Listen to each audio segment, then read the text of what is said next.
Amara had always known that her time would come. She was the most beautiful maiden in her village, with eyes that sparkled like the stars and a heart that was as kind as it was brave. She had spent her youth helping her family and learning the ways of her people, but now, at the age of 25, the whispers began to grow louder. "Amara, it is time for you to marry," the elders would say, and her mother would nod in agreement, but Amara was not interested in just any man. She had always dreamed of a love that was pure, deep, and true. A love that would not only complete her but also make her a better person. And so, when the whispers became too loud to ignore, Amara decided to visit Pastor Joshua, the wise man who had guided her family for many years. The sun was setting as Amara arrived at the small chapel where Pastor Joshua held his prayers. The sky was painted in hues of orange and purple, and the air was thick with the scent of blooming flowers. Amara's heart raced as she approached the door, not knowing what to expect. Pastor Joshua welcomed her with a warm smile, his eyes twinkling with the wisdom of many years. "Come in, my child," he said, gesturing for her to sit.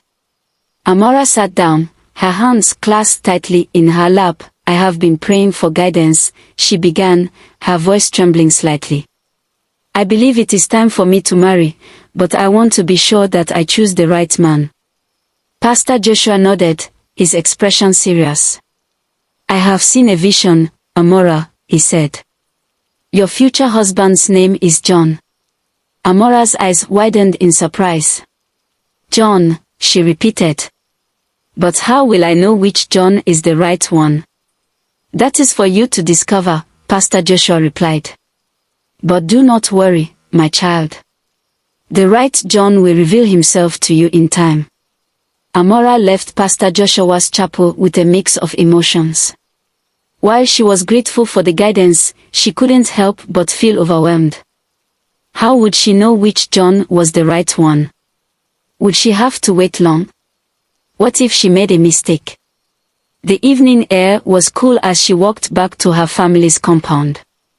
The sounds of the village winding down for the night surrounded her, but her mind was far from quiet. She replayed the pastor's words over and over in her head, trying to find some hidden meaning, some clue that would make everything clear. But all she had was a name that could belong to anyone. As she reached her home, Amara's mother, Nena, was waiting for her by the fire, stirring a pot of soup. "How did it go?" Nena asked, her voice gentle and full of curiosity. Amara sighed and sat down beside her mother. "Pastor Joshua told me that my future husband's name is John," she said, trying to hide the uncertainty in her voice. Nena smiled and nodded. "That is good news, Amara. Now you know what to look for. But remember, a name is just the beginning. You must also seek a man with a good heart, someone who will cherish and respect you." Amara nodded, taking her mother's words to heart. She knew her mother was right, but the thought of finding the right John among all the men she might meet was daunting. Little did she know, her journey was just beginning. A few weeks passed, and Amara found herself busier than ever. She threw herself into her daily tasks, helping her family with the harvest, preparing meals, and spending time with her friends. But even as she went about her days, the name John lingered in the back of her mind. One afternoon, as she was returning from the market with a basket full of yams, Amara spotted a tall, handsome man standing by the village well. He had a warm smile and kind eyes that caught her attention immediately. As she drew closer, the man turned to her and introduced himself. "Good day, my name is John," he said, offering to help carry her basket. Amara's heart skipped a beat. Could this be the John that Pastor Joshua had spoken of? She accepted his help, and as they walked together, they began to talk. This John was a farmer, like her father, and he spoke passionately about the land, the crops, and the joy he found in working with his hands. They talked for what seemed like hours, and by the time they reached her home, Amara felt a deep connection with him. But as much as she liked him, she knew she couldn't be sure he was the one. She thanked him for his kindness, and they parted ways, with promises to meet again. Days turned into weeks, and Amara found herself thinking more and more about the first John she had met. She enjoyed his company, but something within her told her to keep searching. She decided to continue praying for guidance, trusting that the right path would be revealed in time. One day, as Amara was attending a wedding in a nearby village, she was introduced to another man. He was dressed in fine clothes, with a confident air about him. He smiled at Amara and introduced himself.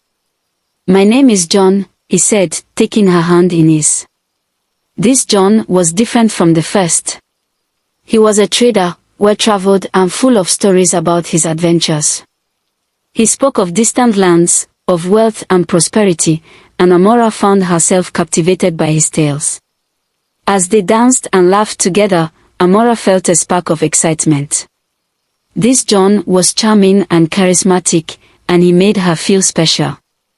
But as the evening came to an end, Amara couldn't help but feel a pang of doubt. Could this be the right John?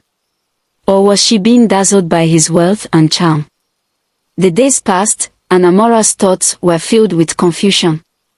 Two men, both named John, had entered her life, and she was drawn to each of them in different ways. But neither felt like the perfect match she was searching for. One day, as she was walking to the river to fetch water, she noticed a group of children gathered around a man. He was teaching them with such patience and kindness that Amara couldn't help but smile. As she approached, the man looked up and greeted her warmly. "Hello, I am John," he said, introducing himself with a gentle smile. This John was a teacher, dedicated to educating the children of the village. He spoke softly, with wisdom beyond his years, and Amara was struck by his humility and dedication. They spent the afternoon talking by the river, and Amara found herself drawn to his quiet strength. He was different from the other two Johns, less flashy, more grounded. But as much as she admired him, Amara still felt uncertain.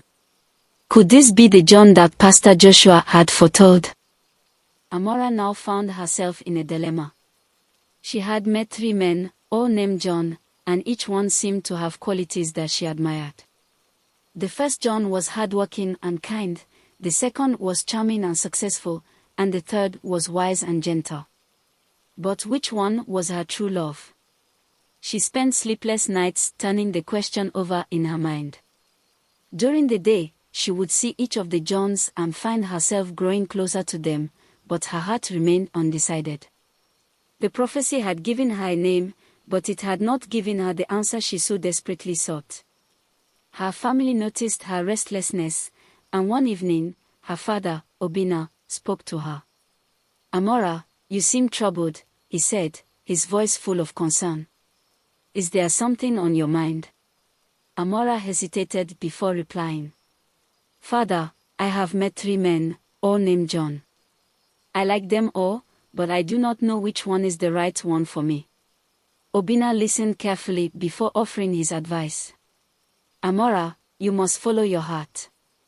The right man will not only share your name but also your values, your dreams, and your love for life. Do not rush your decision. The answer will come in time." Taking her father's advice to heart, Amara decided to take a step back. She spent time alone, reflecting on her interactions with each John, trying to discern which man truly connected with her on a deeper level. She visited places that held meaning for her, praying for clarity and guidance.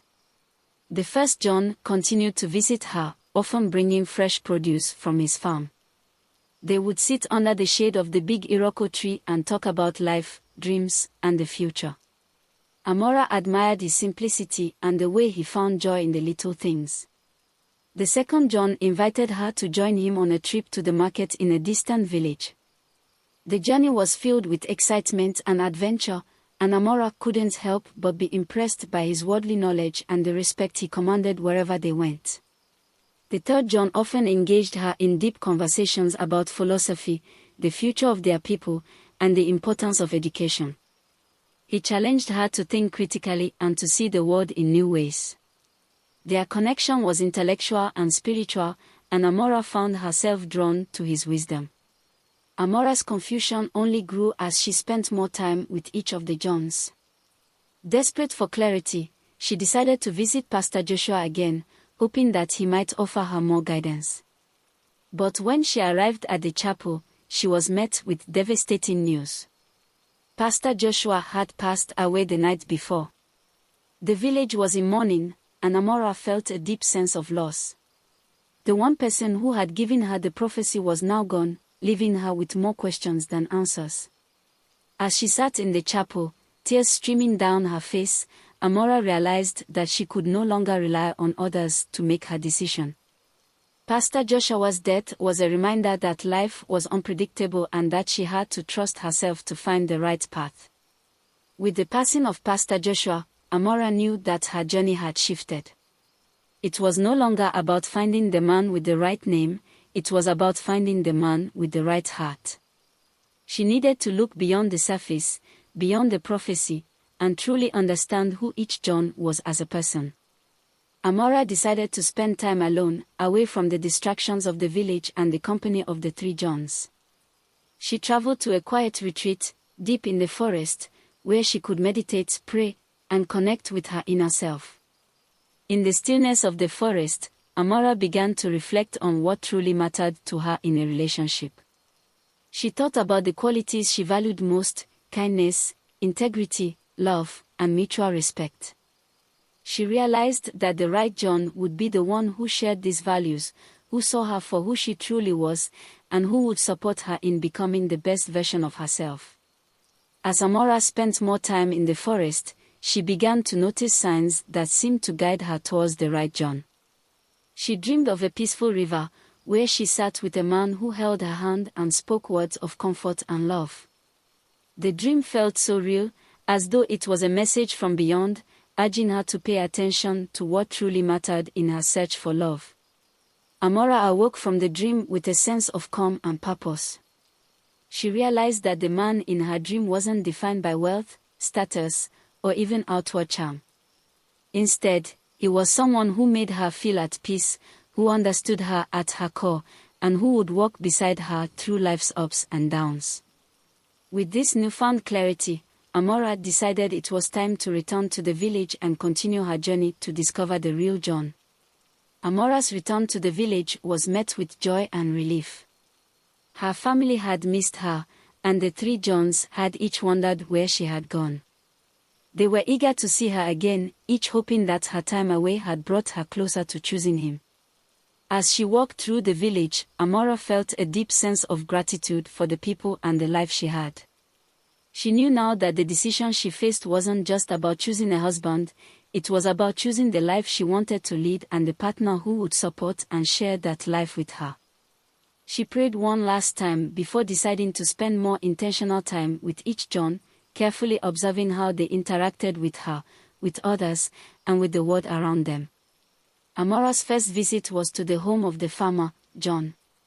She spent the day with him, helping in the fields, and observing how he cared for his crops and livestock.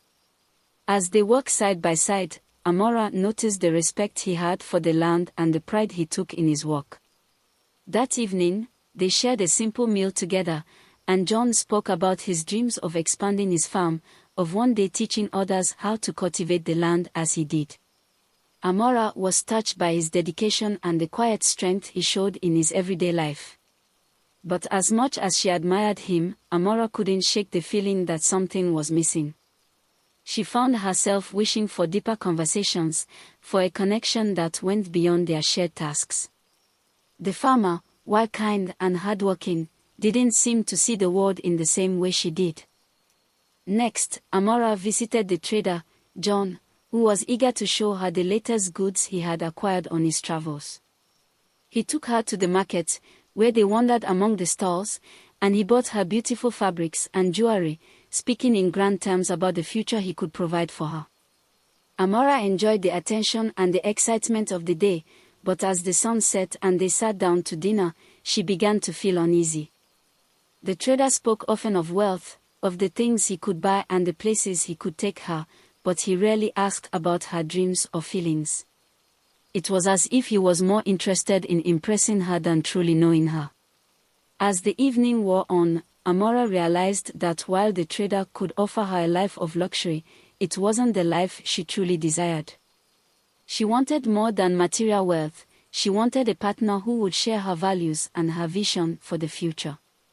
Finally, Amara spent time with the teacher, John. They walked through the village, talking about the changes they hoped to see in their community and the ways they could contribute to the education and growth of the next generation. Amara found herself deeply engaged in their conversations, drawn to the teacher's passion for learning and commitment to helping others.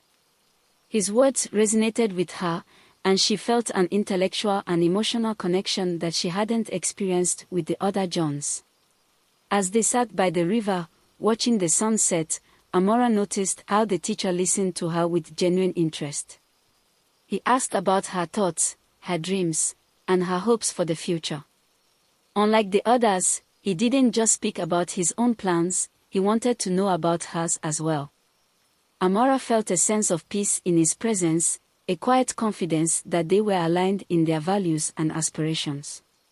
She realized that the teacher wasn't just interested in her as a potential wife, he was interested in her as a person, as an equal partner in life's journey. That night, Amara lay awake, her thoughts racing. She had spent time with each of the Johns, and now the choice was clear to her. The farmer was kind and hardworking, but their connection lacked depth. The trader was exciting and wealthy, but his focus on material things left her feeling empty. The teacher, however, was everything she had hoped for, wise, compassionate, and genuinely interested in her as a person. As she drifted off to sleep, she dreamed once more of the peaceful river.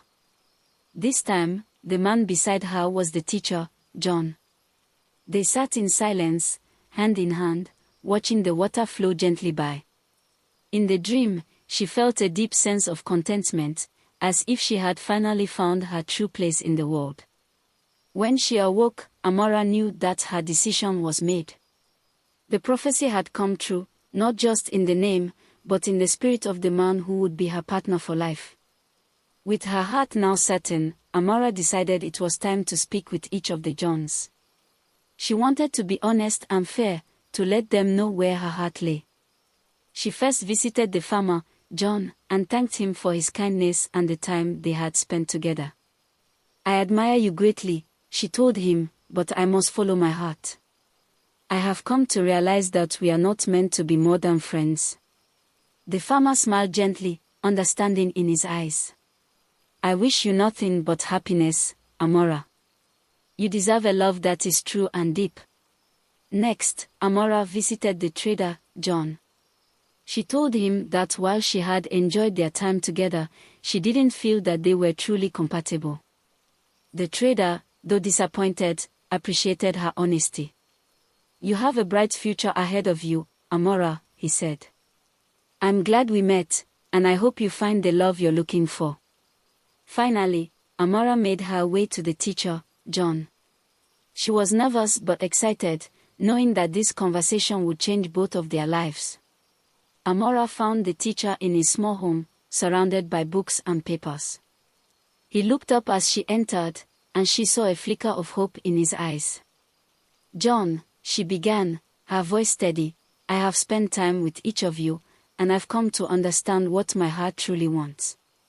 You have shown me kindness, wisdom, and respect. You've listened to me, challenged me, and made me feel seen and valued. I believe you are the man Pastor Joshua spoke of, the John the first I'm meant to marry." The teacher's face lit up with joy. He took her hands in his eyes filled with love and gratitude. "Amara, I have felt the same connection with you. I knew from the moment we met that you were someone special, someone I could build a life with. I would be honored to walk this journey with you."